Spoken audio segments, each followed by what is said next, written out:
All right, ladies and gentlemen. So I came back the previous night watching this movie, The Matrix 4 Resurrections, right? So I watched it and I feel like I need to provide my own thoughts on what this whole movie was about, the message that it was trying to portray, and my general thoughts on the movie and the ideas and concepts that arised while it was being played. So I noticed something when I was conversing with many individuals about this movie, and I was watching a couple of videos on YouTube, on Instagram, just various individuals providing their insights and providing their reviews on what they thought about this movie. And I came to a conclusion. After gathering all that information, hearing everybody's take, I came to my own conclusion. I realized that what drew people to the Matrix, can say 99% were drawn to the Matrix because of the first movie.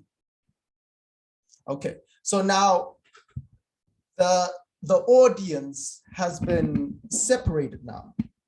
The audience has been, I think the Kawasaki brothers did it intentionally to create a wedge, like some kind of separation between two kinds of audiences that appreciated the first movie.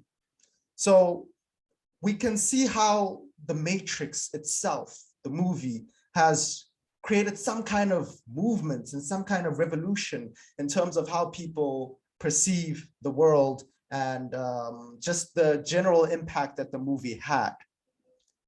But we can see that there were two audiences that were watching this movie.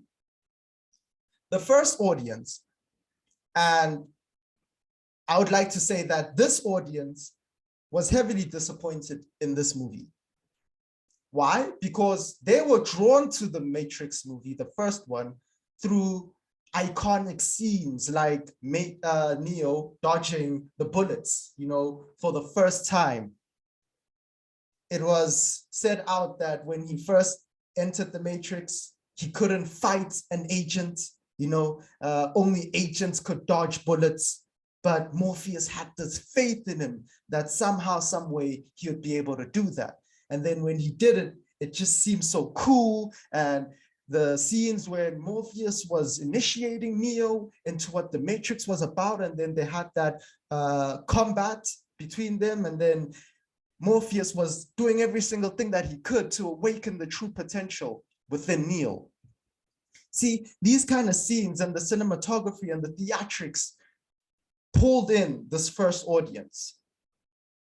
And they were not too concerned with the original intention behind this movie, what this movie was actually trying to say.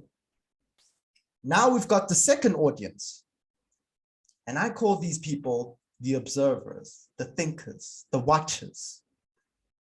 When they watch this movie, and let's pertain it to the first one. Yes, they were enthralled by the action scenes and the iconic moments where Neo realized he was the one and he fought back, and many of the explosives as well. But that was not what captivated the second audience. The second audience was captured by the mere realization that this was not a movie.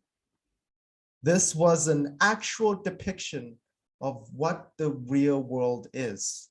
We are living in a matrix right now as we speak. And if what I'm saying right now seems like what's up with this guy? What on earth are you talking about? How are you relating a movie to what's really going on in the world? It's just a movie. Like, that's just a concept. No, we are actually living in a matrix.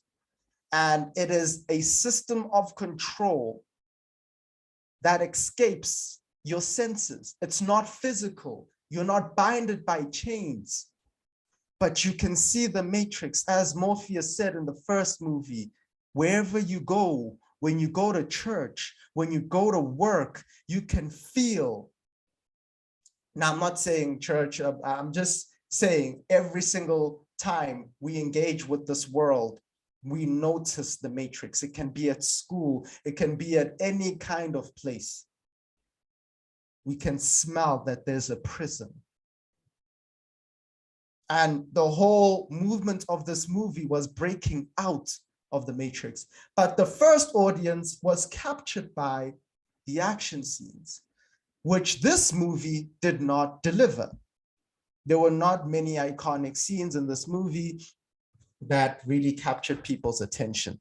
So I just wanted to put that out there because I feel like this movie was basically telling people about what's happening in our reality right now, what's happening in our society. And I'll get into that because the architect spoke about this. So it's the new architect. They call him the analyst, and he is Neo's therapist, in this new matrix. So this new matrix, right? It's a new version of that previous matrix that we saw in the first, second, and third, right? It's a new updated matrix. So in the third matrix, we saw Neo and Trinity die. So Neo and Trinity were actually revived. And the analyst, the Neo's eventually is going to be his therapist, assembled Neo back together, to make sure that, he could come back to life, which he did. And what they did to ensure that he would not know who he truly was, they manipulated his self-image, his digital self-image that was reflected through the mirror. So, when you look through a mirror, you see yourself in a certain way. So he saw himself as Neo, like the previous version, from the first one, second, and third. It's just he aged. But these machines, right? They were able to manipulate how other people perceived him. So other people perceived him looking like some kind of different type of man, like his hair was gray, he was a bit more chubby, and yeah, this is how people perceived him. And they were able to tamper with his image that people would see and perceive him as. So he was ignorant to the fact that he was the one. However, he was a video game designer in this movie. His name is Thomas Anderson in this movie, right? In this version of the Matrix. And he's developing a game called Binary. And he feels weird sensations, like that video game is overlaying and overlapping in the real world, so it kind of caused him some kind of anxiety. So he has a therapist, which is the analyst, and the therapist is the character that pulls Neo back into reality. Whenever Neo starts thinking a bit too much, starts questioning his reality, the therapist pulls him back into reality and tells him, no, like you are imagining these things to happen. We don't want you to have a mental breakdown like you did before when he was trying to jump off a roof to prove that he could fly. Because remember, the first Matrix, he could fly. But now in this Matrix, he forgot who he was. So now he can't fly anymore. But he wanted to prove to himself that he could. And there were so many people behind him trying to stretch out and trying to catch him. And then he was trying to jump off the roof, proving to himself and everybody else that he could fly. So therapist was just basically telling him that, you cannot continue doing that because now your fantasies can harm you or harm others. So he keeps Neo in check. He keeps Neo within the matrix. It's quite symbolic, real symbolic, as to how many of us have individuals that play a similar role. They are agents for the system trying to pull you back into the matrix whenever it is that you try and break out, right? So Neo created a model, right, which is a simulation within a simulation. He did this with his video game. And the reason why he did this with his video game was to improve the program, right? So he ran a model within that game. And what happened is that Bugs, which is the lady with the blue hair, and the other guy, forgot his name, I think, yeah, I forgot. But they were able to pick up on this model, right? And then they were watching what was happening within the simulation. So it was a fake simulation that Neo was creating, as I said, to improve the program. And through that, they were able to now communicate with Neo. Bugs, this lady here with the blue hair, was able to locate his room, and she saw a picture, and it was Mr. Anderson, you know, Neo. So she's like, holy crap, this is where his room, this is his room, you know what I mean? And yes, so that's when she met Morpheus. And Morpheus, this is going to sound a bit confusing, okay? So bear with me. Let me explain exactly what they did with Morpheus. So Lawrence Fishburne, which was the original Morpheus in Matrix 1, 2, and 3, was not available for this movie. So they added in a new character, and through this new character, they re-engineered and reinvented Morpheus. You know, let me explain how. So Morpheus in this new Matrix is a hybrid between Agent Smith and Morpheus, the two forces that brought about Neo, you know, that helped Neo to evolve into becoming the One. So he's a hybrid of those two forces. So in the beginning, he knew himself as an agent. He was working with the agents, trying to get rid of any people, you know, trying to break out of the system and all that kind of stuff. But then he came across Bugs, and there was something about her that made him like a bit curious. So while the agents were looking for her, because they found her trying to intercept into what was going on in that simulation, but they found her like observing this simulation, and the agents started chasing her. So Morpheus saved her and asked her like what it is that you want here. And then she asked him who he was. And then he said, I know who I am, and I know I'm meant to find Neo. And then she's like, who are you? I'm Morpheus. Then yeah, she kind of celebrated, really happy that she actually found Morpheus from this new version of the Matrix. So, but bear in mind, it's not Morpheus, it's a hybrid of Morpheus with the agent and the previous Morpheus. So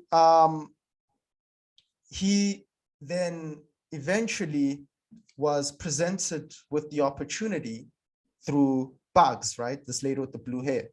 She gave him the option of choosing the blue pill and the red pill, because Morpheus was not really fully aware of his role and his mission and the real world, reality itself, right? But he always questioned. He could always feel like there was something up. He could tell that there was some kind of matrix of control, just like Neo, right? They could tell. So he didn't waste any time. He took the red pill. And for me, this is where I started seeing signs that this red pill that the Matrix is talking about, perhaps it could be pointing towards psychedelics. And why I say that is because as soon as Morpheus took the red pill, unlike the first, second, and third movie, he became disorientated. His state of consciousness was altered. Things were moving around, like no object was stagnant or still. Everything was in constant motion. And the reason why I additionally say that they're perhaps pointing towards psychedelics, the red pill being some kind of pointer towards psychedelics, is the fact that when Neo was being initiated again by this new version of Morpheus, he started that conversation by saying these two words, set and setting. Now, for people who have explored psychedelics, they will tell you that those two words are very important in order to ensure that you have a positive experience when you're using psychedelics, right? It's the set, the place. Sorry, not the set, meaning the people that are around you, whether it's your friends or your family members, and setting, the environment that you're in, whether you're at home or you're in a natural environment, whatever the case may be. So he opened that line by saying set and setting. So from my understanding, I feel as if they were pointing this red pill, that they were connecting it with psychedelics, because upon taking psychedelics, most report seeing the world as it truly is, removing the programs, removing the blinds, and seeing the world in a totally different light than you used to, because when we see from the ordinary eyes, we are seeing through the programs, we're seeing through the belief systems that have been imposed by our society. But now upon taking a psychedelic, you start seeing the truth or something closer to the truth. So that was my take on that situation. But I just want to go back. There's another interesting point that I captured while watching this movie. I have a whole ton of notes. I don't just watch movies, guys. Nobody should just watch movies. You should watch movies with a pen and paper. Okay, let me not say you should. You can continue being entertained. You can continue taking the blue pill and being marveled by action scenes and explosives. But if you really look deeper into every movie, there's a hidden message, there's a subtext, there's a subliminal message that is encoded within the movie to re-engineer how society thinks and the direction that society goes. So whether or not, whether you want to consent or whatever the case may be, but that's a whole nother subject. So as Bugs was, she picked up on a modal simulation, right? She picked up on the modal that Neo was creating for his game. And when she was picking it up, there was a series of numbers that appeared when she was getting a hold of that code. And these numbers were 32555 069. The 9 was kind of like in the peripheral, like you had to look quickly to see that 9. But if you just look generally, you won't see that 9, but it appears for a fraction of a second. So when I calculate these numbers from a numerological perspective, right, from the understanding of numerology, which is reducing the numbers, right? So if you add all those numbers together, it gets to 35. And then when you add 3 and 5, it creates 8.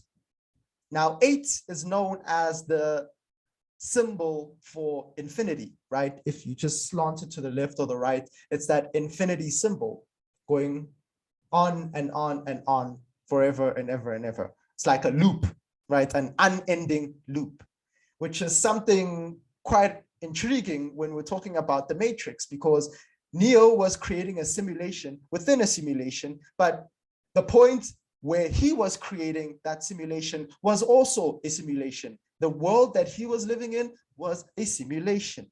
So it's a simulation within a simulation within a simulation, a loop, an infinite loop. And that is why that black cat appeared so many times, you know, deja vu. It's when two loops are like kind of intersecting and when there's something happening in the Matrix. So yeah, I feel like that was quite symbolic that since we could be living in a simulation, right? I know many individuals hear this information and they're like, what do you mean we're living in a simulation, dude? Like, look at this world, it's real. What on earth are you talking about? Now, quantum physicists have discovered that what you perceived as the physical solid world is actually comprised of 99.99999999999% empty space. The experience of solidity is an engineered illusion created by the mind. Okay, so when we speak about reality, how do you measure what is real? How do you measure what is real? What is your understanding of what reality is? And Morpheus in the first movie, this is what he said, is it something that you can touch, see, taste, and smell? If you think that's reality, then reality is nothing but electrical signals that are interpreted by your brain. It's not saying anything about the world out there. It's just electrical signals interpreted by the brain. That's something for you to ponder, right? And then within this new matrix, right?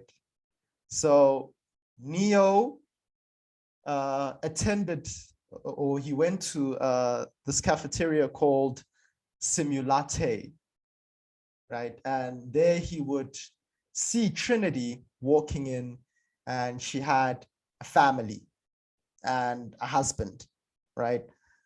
So he would get there, sip his coffee, and watch her. There was something about her. There was some kind of magnetic pull that he felt. He didn't know her in this matrix. They didn't introduce themselves yet. But as the story goes, one of the characters led them to some formal introduction. And then he introduced Neo as the video game designer, the one who created the Matrix. And she was actually enthralled by that because she played the game and she identified with the character Trinity. Her name in that new Matrix was Tiffany. But we all know in truth, she was Trinity. So they also messed up with her with her digital self-image. They messed up how she saw herself, right? But they were existing in the same matrix.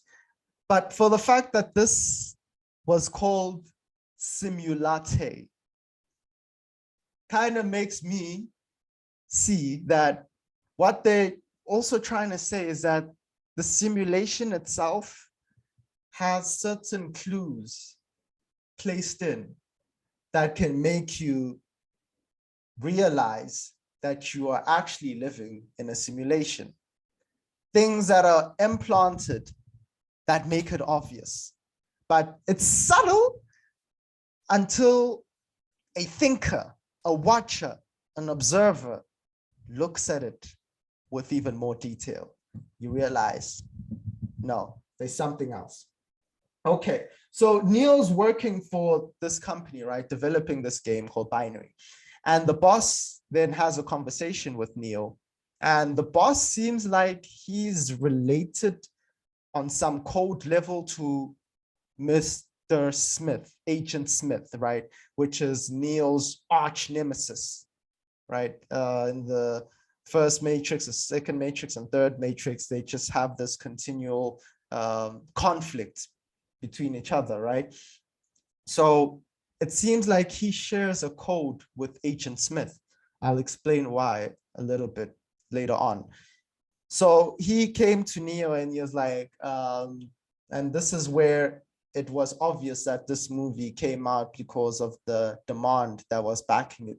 He was like, the Warner Bros came to us and they were like, we need to create a new Matrix. We need to create a sequel, you know, and if we don't, then they'll pull their contract and all that kind of stuff. So they kind of forced it, you know. So they gathered all the marketing, the people within the marketing team and the game developing team to now try and create this new Matrix, right? The fourth Matrix, right? So this was the Wachowski brothers basically putting it out there that this is how we brainstormed this movie. These are the ideas that were surrounded when we were creating this movie. This is what we were trying to portray, and this is what the foundation of it was. And there are many conversations that came about. There are many ideas that flowed within this brainstorm meeting. Neo was a part of it as well. So one of the people was saying, you know, what drew me into the Matrix were those iconic scenes when Neo was dodging the bullets, you know, after being told that only agents could do it. And then the other person was speaking about explosives as to how he connects video games to those kinds of explosions and guns and all kinds of action sequences. Then they were contested with that idea by saying, but that's not what the Matrix was really about. The Matrix was not just about those action scenes and dodging bullets and fighting agents. It was the ideas,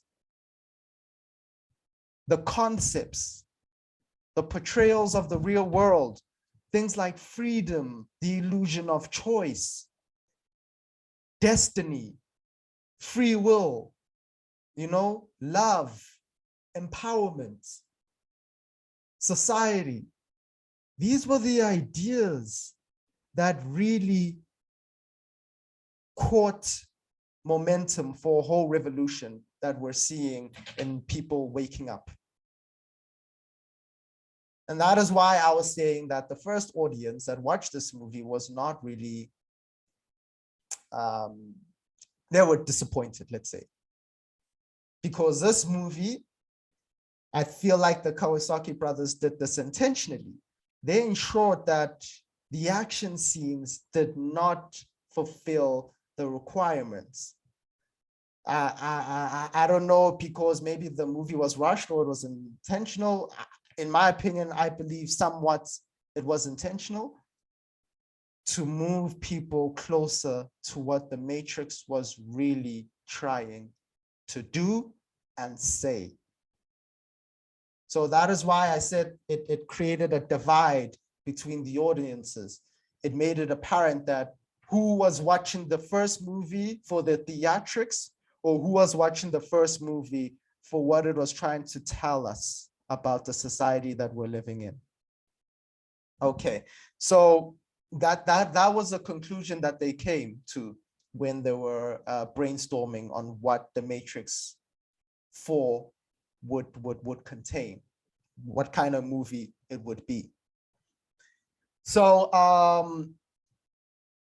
yes, so let's get into certain things that I noticed within the movie as well with regards to the therapist, Neo's therapist within this new Matrix. He's called the analyst, right? While he was speaking to Neo, I noticed something behind him. It was a butterfly. But it wasn't just any kind of butterfly. It was the monarch butterfly. And if you know anything about the monarch butterfly, you know that it's an iconic symbol for MK Ultra. Now, many of you, maybe you're hearing this for the first time. I actually had a podcast speaking about MK Ultra. But MK Ultra is basically a covert operation created by the CIA in order to manipulate people's minds, by instigating some kind of trauma. And celebrities and all that kind of stuff are involved in this, politicians as well. But I don't want to get too deep into that, but there was that butterfly symbol, that monarch butterfly behind the therapist.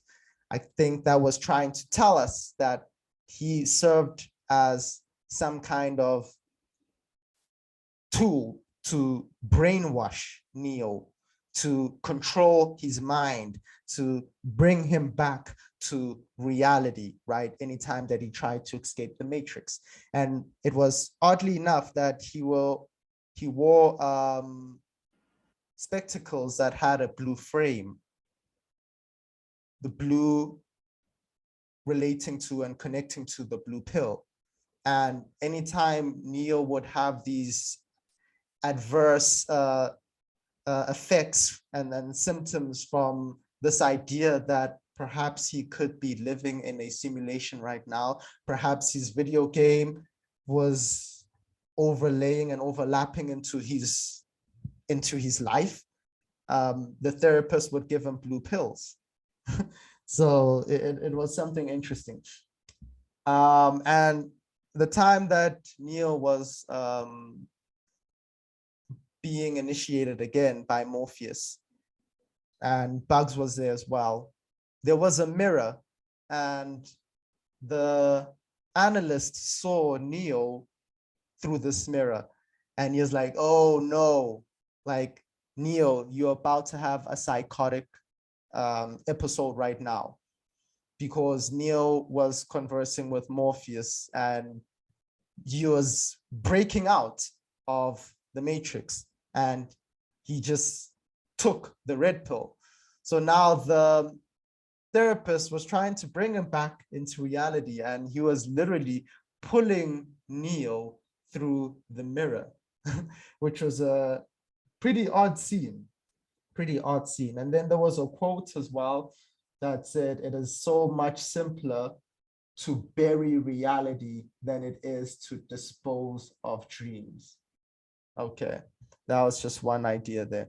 And then another thing that was interesting to note was when Neo took this red pill and he unplugged from the Matrix, he realized that there was a new society there. It was no longer Zion. It was a new society that had been birthed. And in this new society, sorry, a bit of a tongue twister there. In this new society, human beings and machines, some machines, were working together.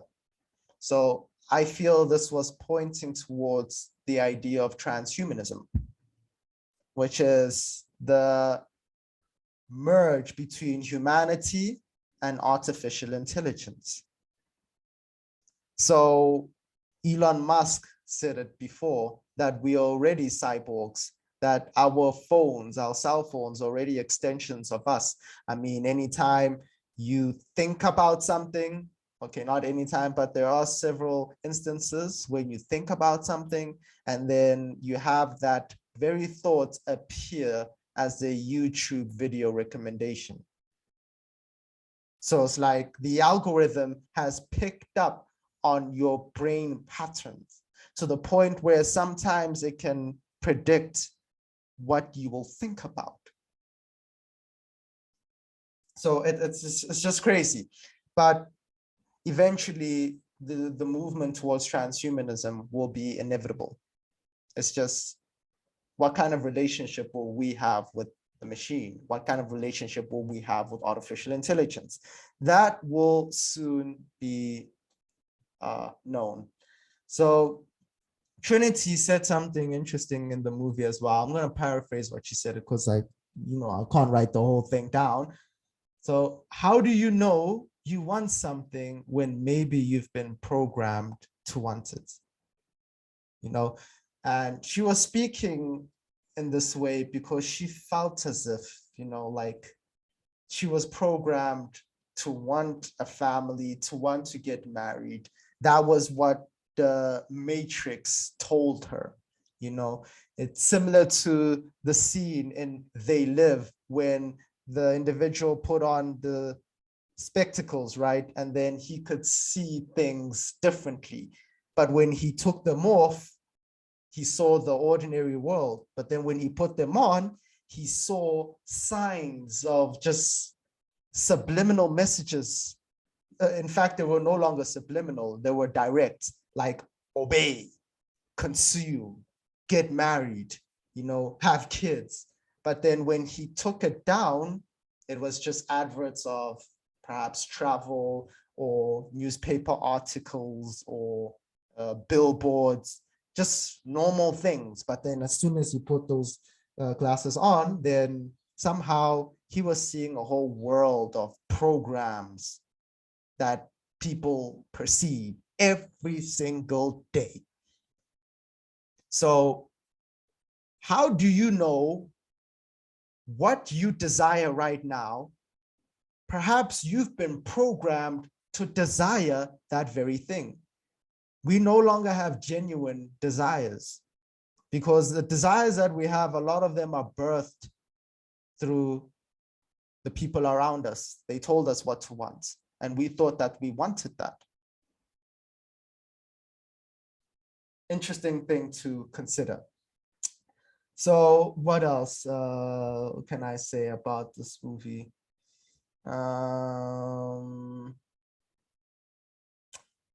Let's see. Yes, all right. So part of one of the most interesting scenes for me were not the explosives, were not the combat scenes. It was the dialogue that the therapist, what the therapist was basically telling Neo. He froze time when Neo was trying to meet with Trinity. He froze time and he was basically explaining how he was the analyst. He was the creator of this new version of the Matrix, because the old Matrix, the first Matrix, was too mathematical. It was too much based on facts. But the new Matrix that he developed understood the human mind, for the fact that it was emotions that really pulled people into the system. And that's why I feel like they made this movie a bit more sentimental, because they felt as if, that's what captures people mostly. It's the emotional part. So he basically was saying that, most individuals within the system are captured by emotions, not facts.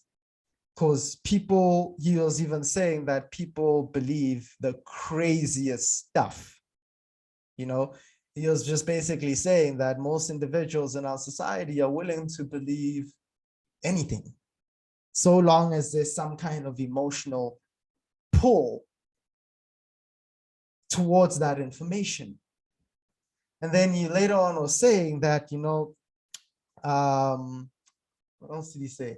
Yes, that in this new Matrix, all that they need to do is to treat human beings badly. And the intriguing thing is, the more they treat us badly, the more output we give out, meaning the more energy we give to the system. And funny enough, even nightmares, he's speaking about dreams as well. When we have nightmares, that's a way for the system to maximize output. So whenever it is that we're in a state of fear, we're in a state of anxiety, and doubt, and worry and concern, all of that kind of stuff, that in turn is actually maximizing our output. It's maximizing our productivity, and it's giving energy to the system. Remember, Morpheus mentioned it in the first movie. They want to reduce the human being into a battery, so that the human being is nothing but a battery, a source of energy for the system. So it's just quite intriguing to think about it, because we're living in a world right now with such intense fear mongering. Anytime you switch on the TV right now, it's just fear, fear, fear, fear, fear, fear, fear. That is the state that they continuously trying to perpetrate. Now I want you to ask yourself, why? We just went through what the analysts had to say about maximizing on output, making sure we're more productive, treating us badly so that we continue feeding this system, this matrix, giving it energy, giving it sustenance. But now I'll let you come to your own conclusion as to why they're trying to create so much fear. All right. So at the end of the movie, when Neo and Trinity revisited the analyst, Trinity had powers now because the one became a new understanding of light and dark actually becoming one, Neo and Trinity actually becoming one. So it was actually the one being in two, so Trinity was the one now as well. So you need to watch the movie to basically understand that one a bit more. But they were visiting the therapist again, and they were having conversation with along the lines of what they were going to do with this new system, this new matrix. And the therapist, the analyst, was basically saying, do whatever it is that you want. You can paint the sky with rainbows. It matters not, because at the end of the day, most individuals will remain sheeple. This is what he said. This is what they said. This is what the therapist said in the movie, guys, that no matter what you do, most individuals will remain asleep. They are the sheeple. And you guys, being the awakened, who are part of the minority, will be pushed into isolation. And we then force ourselves to live in the world of the sheeple.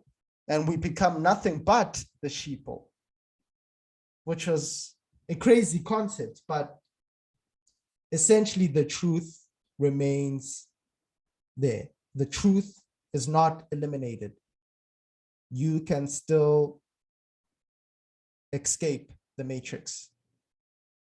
You can loosen the chains that it has around you.